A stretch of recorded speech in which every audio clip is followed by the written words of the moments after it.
Matapos nga ang kontrobersyal sa naging pahayag ni Kris Aquino na hanggang ngayon ay pinag-uusapan pa rin sa social media, hanggang sa nagbigay na nga ng pagbabahagi si Vice Governor Mark Leviste o sagot sa naging pahayag at pag-amin na yon ng Queen of All Media na ayon nga kay Kris ay matagal na silang wala na at kung may i-update man about sa kanyang health ay wag na nga raw tanungin pa si Vice Gov Mark Leviste.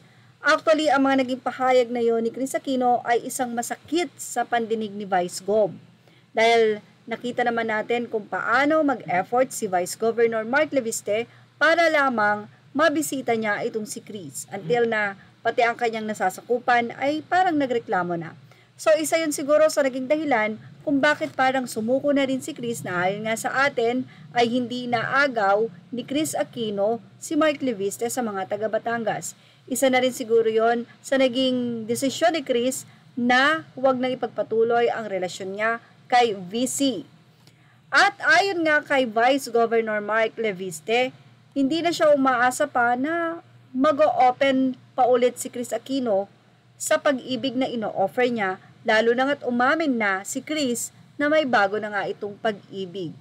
Kung may bago man daw boyfriend itong si Kris Aquino, mukhang naka-move on na rin naman daw ng bonggang-bongga ang kanyang ex-boyfriend na si Batangas Vice Governor Mark Leviste. Dahil mismong si Kris na ang nag-reveal na doktor daw ang bago niyang inspirasyon sa buhay at siyang nagpapaligaya ngayon sa Queen of All Media sa kabila ng pinagdaraanan niyang hirap sa kanyang health problems sa mga medication nito. Ipinagdiinan din ng Queen of All Media na hindi na siya makikipagbalikan dahil ayon nga sa kanya, kung may kumakatok sa pinto, hindi na nga ito magbubukas, sarado na. At hindi na nga raw makikipagbalikan pa kay Mark Leviste dahil hindi raw boto ang anak niyang si Bimbi sa kanilang relasyon. Ayon nga kay Kris, ayon pa daw kay Bimbi na sa palagay daw nito ay hindi talaga mahal ni Kris Aquino si Vice Governor Mark.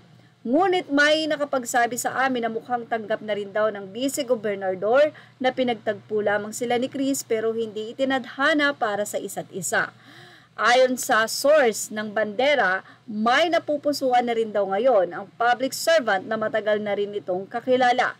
Mula rin sa pamilya ng mga politiko ang girl at nagkakaintindi daw sila sa maraming bagay. Hindi lang kami sure kung nililigawan na ba siya ni Vice Governor Mark o sila na.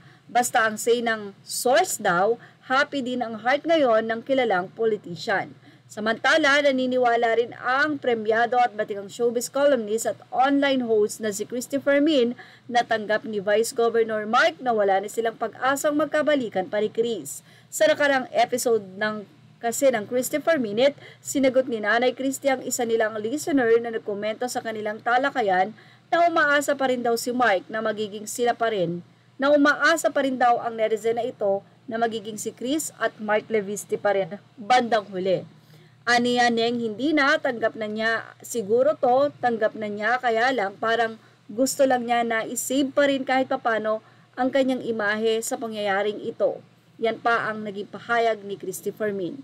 Say pa ng veteranong kolumnista, ina-expect na niyang ibubuking ni Kris ang tungkol sa kanila ni BG Mark dahil hindi na raw ito bago kung ang pagiging diretso at taklesa ni Kris ang pag-uusapan lalo na sa usaping pag-ibig. Kung susuyurin po natin ang lahat ng pakikipagrelasyon ni Kris Aquino, aba naman luma na po itong kantang ito.